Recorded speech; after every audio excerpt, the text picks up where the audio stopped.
from Cincinnati, Mo Egger. Long time no see, Mo. How you doing, buddy? Well, what's going on, fellas? Just hanging out with Mason Crosby. It's better company than I'm keeping right now. I'm going to tell Barry you said that.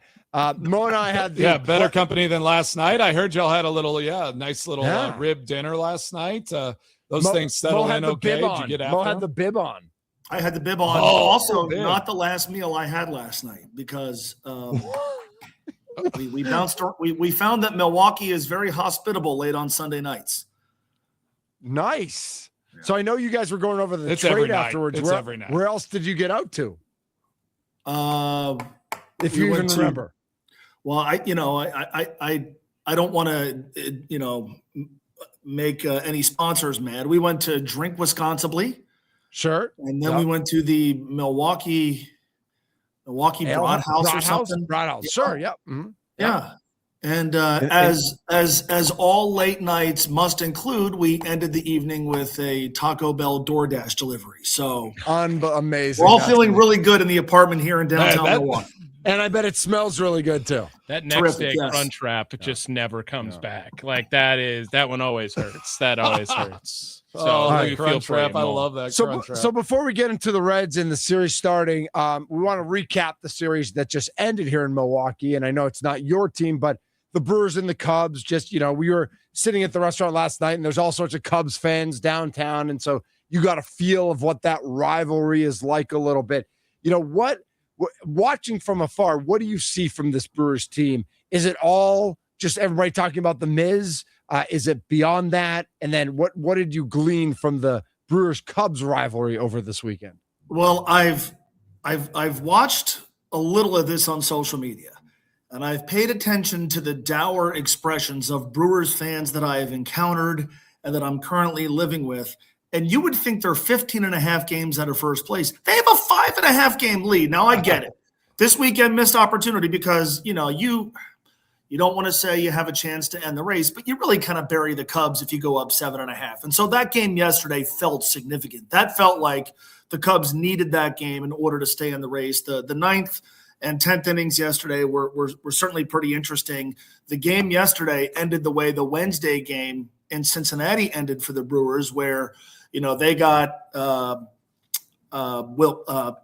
Dane Myers to hit into a game-ending double play. Gary Sanchez with the bases loaded, same situation, 1 out, hits into a game-ending double play with the team trailing by a run. But we've actually, in Cincinnati, we've talked about the Brewers a lot because, you hear all the time, and I know you guys deal with this. Well, small market, we can't compete with the Dodgers, can't compete with the Yankees, can't compete with the Mets, although competing with them is not a problem for anybody.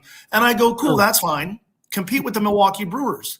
And I think for a lot of fans, and I think this really came to a head last week, where we look at how the Reds are run and how they often can't get out of their own way. And we see how the Brewers are run and how they're always in the postseason. They're leading a very good division again. They continue to lose players. They lost a manager that is held in such high regard around the sport, and yet they're good every single year. And so we have spent a lot of time on our show talking about how the conversations at Great American Ballpark should be not so much, well, golly gee, are baseball's economics going to change so we can compete with the Dodgers? The conversation should be, what do the Brewers do well that we seemingly can't do well? Is it player development? Is it the manager? Is it a refusal to accept mistakes, which from a distance feels like a thing in Milwaukee, not so much a thing in Cincinnati? What do they do here in Milwaukee well that in Cincinnati and in other cities they can't get right? And a primary example, and I know nobody here wants to hear about this today because of how much he struggled yesterday, but we watched Joe Kunal for 5 seasons in Cincinnati post an ERA of 6. And yet there he is last week closing out 2 games at Great American Ballpark against the Reds. I don't know if that guy is going to stick in the Milwaukee bullpen. Yesterday he couldn't throw a strike. But it feels like the Brewers are really good at getting guys like that and just getting something out of them. The Reds aren't good at that. The Reds organizationally have no real identity. And so I know you asked about this weekend. I'm watching Brewers fans lose their mind over losing 2 out of 3 to the Chicago Cubs. And meanwhile, I look at the standings, and there they are yet again, 11 and a half games behind Milwaukee and the Brewers with a comfortable lead over everybody. You guys here have some very, very, very first world problems. I love that take. And, we talk about that kind of thing all the time as well. It's the culture. It's a mindset. The Dodgers are an anomaly, right? Like the Mets overpay, they pay a ton, and they're a disaster. So like you got to look at, you can't just say salary pays and buys teams. The Dodgers, they pay the right players, and they still get a culture of playing the right way, winning, and doing all of those things. Because they could go pay all these players and have a culture of losing and a culture of negativity and like not doing it the right way. And they could end up being more like the Mets in this moment. Mm-hmm. So there is a mindset of how do you approach the type of roster, what you're willing to pay, and do all of that. So I love how you compared the Reds and the Brewers in that sense. We talk about it with the Packers. We talk about, it's like all of Milwaukee, all of Wisconsin sports are small market teams. They are teams that are expected to do well with what they're given. And I think because of that, there is this collective, sense of pride and hopefulness and all of those things. Whereas in some of these cultures, in some of these organizations, it's just like, well, if it's not right, we're gonna rip up the script and start something new instead of just plodding along. How do you feel like then, like how you were comparing Brewers and Reds? You say Reds don't have an identity as an organization. Like, what do you think like they could grab onto?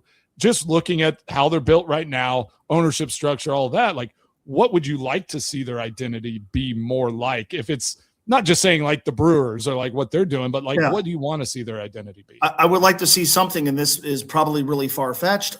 I would like to see something resembling what the St. Louis Cardinals were famous for decades, where, when the Reds in the late 2000s, they were going through an ownership change and they hired Walt Jocketty. Walt Jocketty, obviously had a ton of success. The late, great Walt Jocketty had a ton of success with the St. Louis Cardinals. And we wondered, like, all right, is that going to mean that the Cincinnati Reds adapt the Cardinal way? And God rest his soul, Walt Jocketty, but that never really took place. But for years, when I would think of the Cardinal way, I would think of an organization that is really good at producing quality big league players. They're not all going to be all-stars. They're not all going to stick, but like it felt to me like for years, guys would come through their system, get to the big leagues, and then they never had to go back. They were ready to play.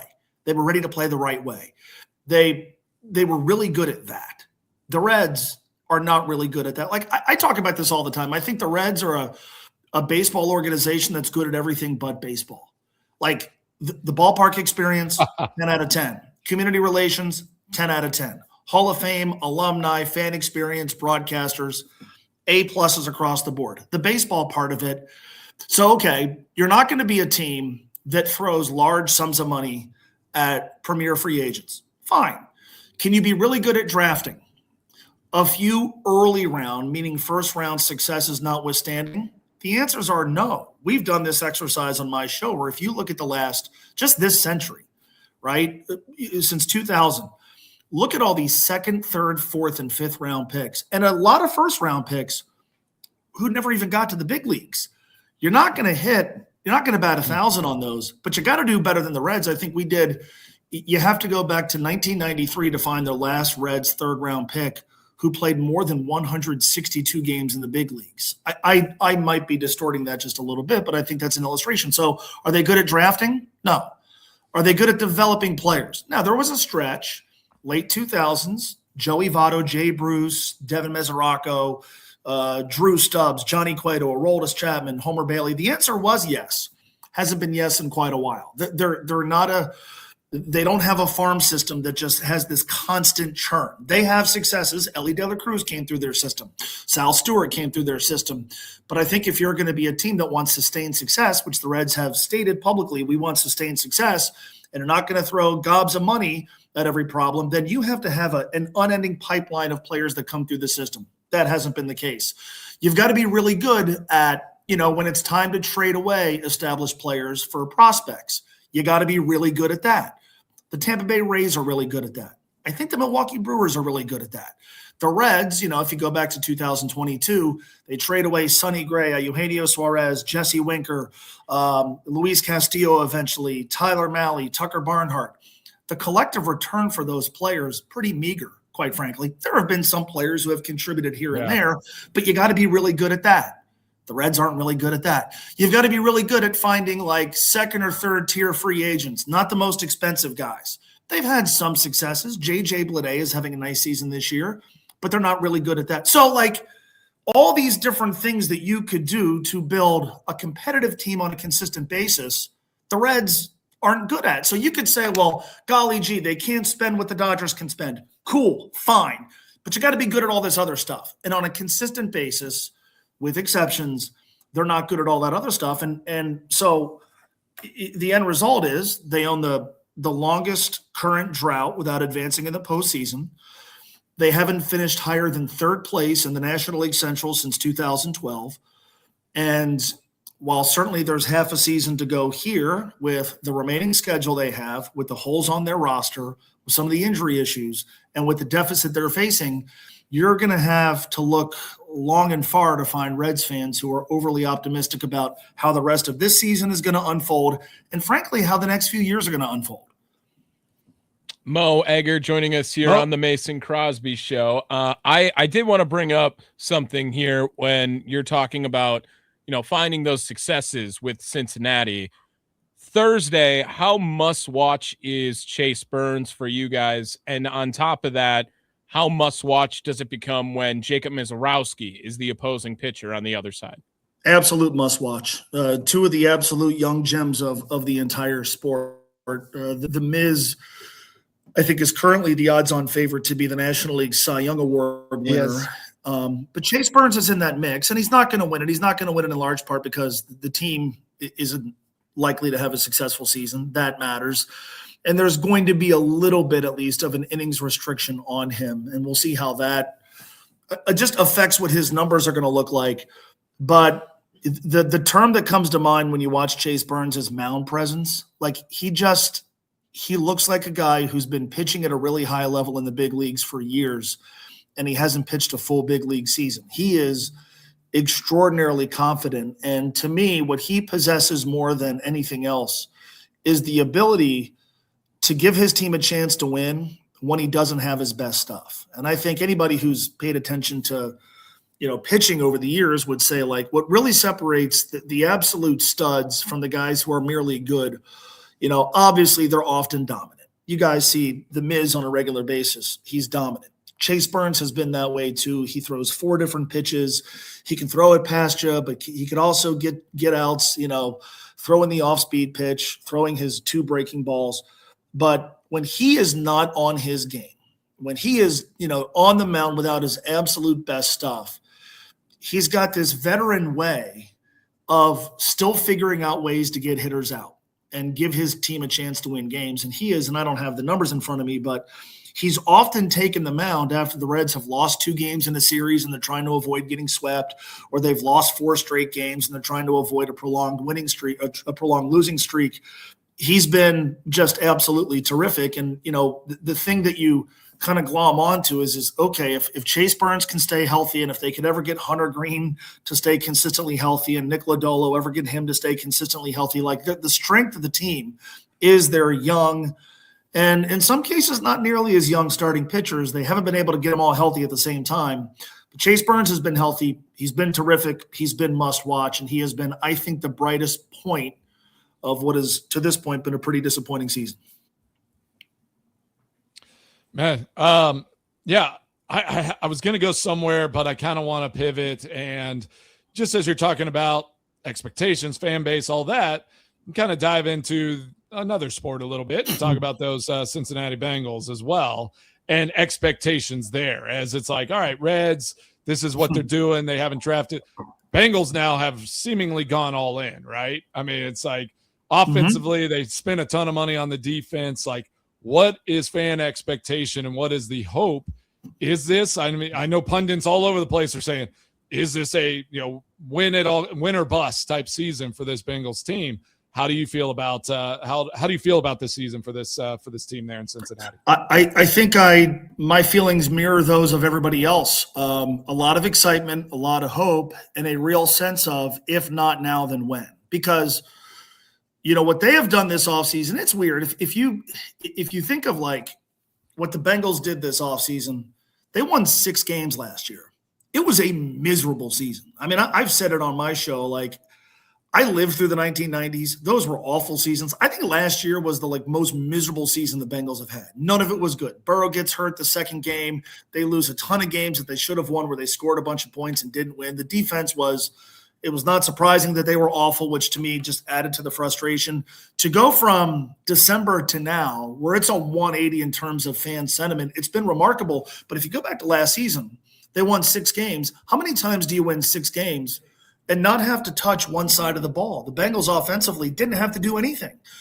This was the first offseason in forever where one of their biggest offseason needs was an offensive line. They probably have the best offensive line since Joe Burrow has been in Cincinnati. That is admittedly not saying all that much. But what kicked the expectation and the optimism and the hyperdrive was the Dexter Lawrence trade. Yes, because they added a guy who is exactly what they needed. They needed somebody in the middle of that defensive line who's going to occupy multiple blockers. But more than anything else, this was the most off-brand move the Bengals have ever made. I think it's the most stunning development in the history of the franchise. It's just not something they do. First of all, they're, often unfairly called cheap, but they do like cheap labor. The 10th overall pick in the draft would have been cheap labor. Dexter Lawrence, not cheap labor.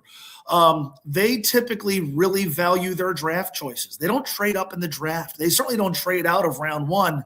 They did that. And so it was an all-in move. It's cliche to say, but it was a move pointed right at getting better and going forward in 2026. Add that to all the free agency acquisitions. They've acquired, when you talk to people who are really close to it, they've acquired better players, but they've also acquired the sort of people I think that this team was lacking over the last couple of seasons. Brian Cook, a safety who played with the Kansas City Chiefs, Boye Mafe, who won a ring last year with the Seahawks, and most notably Dexter Lawrence, who it was so impressive to me. They traded for him on Saturday. They had him in for his physical on Sunday and then kind of told him hey, go do what you got to do, get your family settled. You just got traded. There's a lot of upheaval. And he said, no, voluntary workouts start on Monday. I want to be here. And he's been there every single day. Hearing about culture and all that stuff, I roll my eyes sometimes, but they needed a culture shift in that locker room. I think what they've done in free agency and via trade with Dexter Lawrence has kind of allowed them to do that. I also think when you look at the division, the other 3 teams have brand new head coaches. So there's some transition there. Yep. The schedule right now, they're projected to be favored in 15 of their 17 games. It's year 7 for Joe Burrow. They've invested in all the offensive weaponry.